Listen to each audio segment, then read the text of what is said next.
కొంచెమైనా బుద్ధుందా నీకు? కనీసం కొంచెం కూడా బాధ్యత లేదా? నువ్వు బాగా చదువుకోవాలని, జీవితంలో ఎదగాలని మేము రెక్కలు ముక్కలు చేసుకుని కష్టపడుతుంటే నువ్వేమో స్తోమత మర్చిపోయి ఇంత ఖరీదైన ఫోన్లు కొంటున్నావు. నువ్వు చేసిన ఈ పిచ్చి పని వల్ల లల్లి ఎన్ని కష్టాలు పడుతుందో నీకు తెలుసా? ఆ బేబమ్మ దగ్గర ఎన్ని అవమానాలు పడ్డామో తెలుసా నీకు? చెల్లిగా మా కష్టాల్లో పాలు పంచుకోవాల్సిన అవసరం లేదు, కానీ మాకు చెడ్డ పేరు తీసుకురాకు, అర్థమైందా? ఎప్పుడు చూసినా నన్నే తిడతావు. నాకు మాత్రం అందరు ఆడపిల్లలాగా ఆశలు కోరికలు ఉండవా? ఇదేమైనా నేరమా? అయినా ఈ ఫోన్ నేను దొంగతనం చేసుకొన్నానా లేక ముష్టెత్తుకుని కొన్నానా? మా ఇద్దరి అక్కల కష్టంతో కొన్నాను. నేను చేసిన తప్పల్లా మీకు చెప్పకుండా కొండం మాత్రమే. అందుకే మీ ఇద్దరికి సారీ చెప్తున్నాను. సారీ. అంతేకాదు, నా అక్కలు ఇంత బాధపడడానికి కారణమైన ఈ ఫోన్ నాకు అవసరం లేదు. నాకు అవసరం లేదు.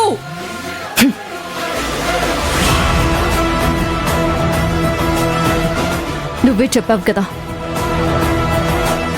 ఇది నీ అక్కల కష్టమని. ఈ ఫోన్ గురించి ఒక్క మాట చెప్పుంటే ఇప్పుడు ఇన్ని మాటలు పడాల్సిన అవసరమే ఉండేది కాదు కదా అని అలా అన్నానే. ఏదేమైనా నీ అక్క బ్రతికుండగా నువ్వు ధైర్యంగా కొనుక్కోవాలి తప్ప ఇలా దొంగచాటుగా కాదు. సరే, అమ్మ నాన్నలకి ఈ విషయం తెలిస్తే బాధపడతారు. ఈ విషయం గురించి ఎట్టి పరిస్థితుల్లోనూ వాళ్ళకి తెలియనివ్వకూడదు.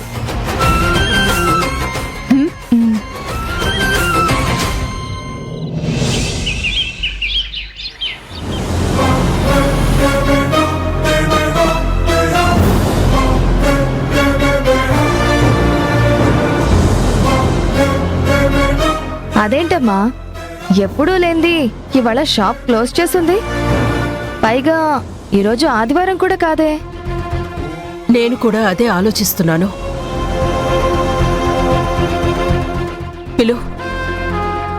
ఏ బాబు, ఈ షాప్ ఎప్పుడు ఓపెన్ చేస్తారో మీకేమైనా ఐడియా ఉందా? మీకు విషయం తెలిసినట్టు లేదనుకుంటా మేడం. బాబ్జీని ఎవరో కొట్టారంట. ప్రస్తుతం అమ్మ హాస్పిటల్లో ఉన్నాడు. కండిషన్ చాలా సీరియస్గా ఉందంట మేడం.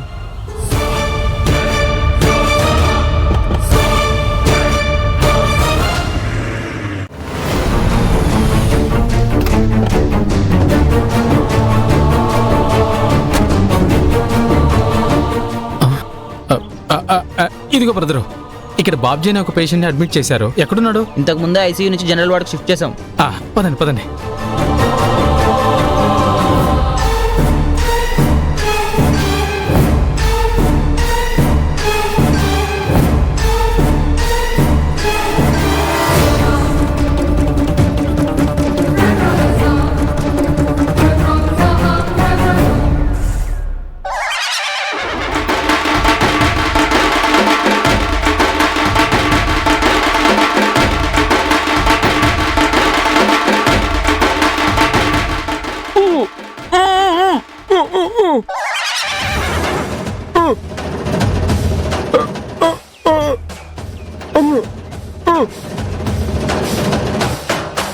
ఎరా, ఒళ్ళంతా కట్లతో ఉన్నావు, పైగా హాస్పిటల్లో ఉన్నావు. నన్ను చూసి సైగలు చేస్తావా? నిన్ను. మేడం, మీరు అడిగిన బాబ్జీ అతనే మేడం. బాబ్జీ?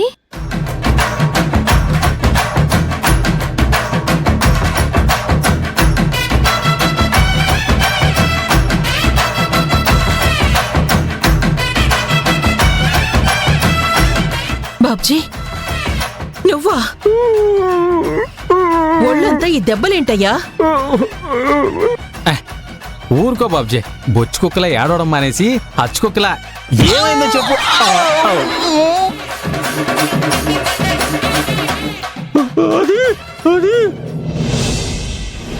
ఇప్పుడే వర్కర్స్ అందరూ వెళ్ళిపోయారు.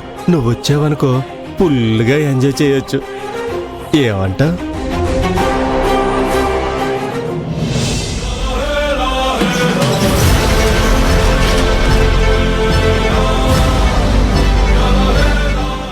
ఎవరు నువ్వు నా షాప్లోకి వచ్చి నా షటర్నే మూసేస్తాను?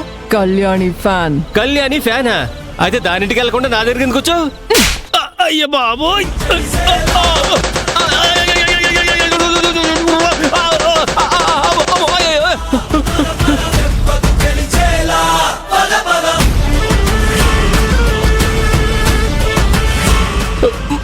బయటికి రా బాబ్జీ, నేను రాను. మర్యాదగా రా. నేను రానంటే బలవంతం చేస్తావంటే నేను రాను.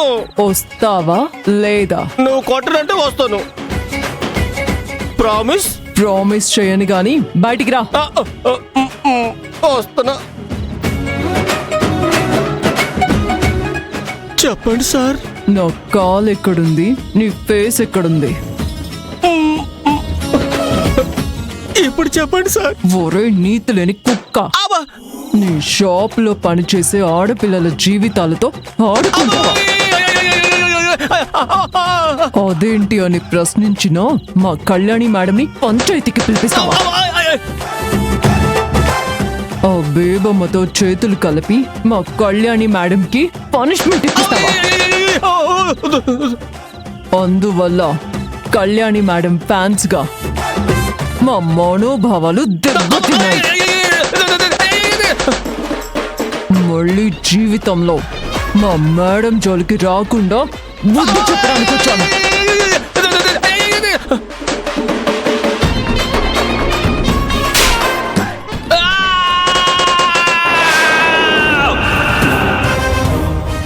ఎవరో కళ్యాణి ఫ్యాన్ అంట.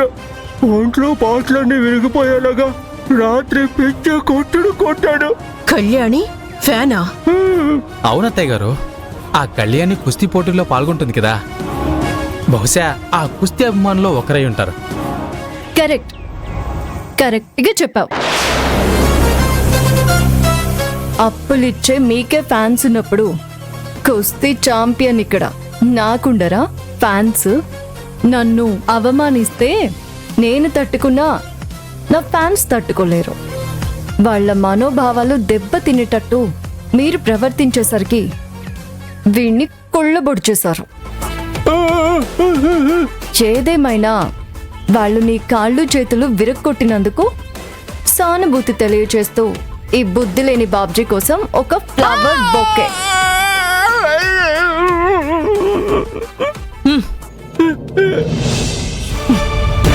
పిచ్చి నాటకాలాడకు. రాత్రి వాడి కాళ్ళు చేతులు విరక్కొట్టింది నువ్వే కదా? నీ చిట్టి బుర్రకి ఎలా అర్థమైతే అలా అర్థం చేసుకో. కానీ ఒక్కటి మాత్రం బాగా గుర్తుపెట్టుకో, కళ్యాణి జోలికి కానీ తన ఫ్యామిలీ జోలికి కానీ వస్తే ఫస్ట్ హాస్పిటల్ బెడ్ మీద పడుకోబెడతా. తేడా వస్తే పాడి మీద పడుకోబెడతా. అది బాబ్జీ అయినా బేబమ్మైనా.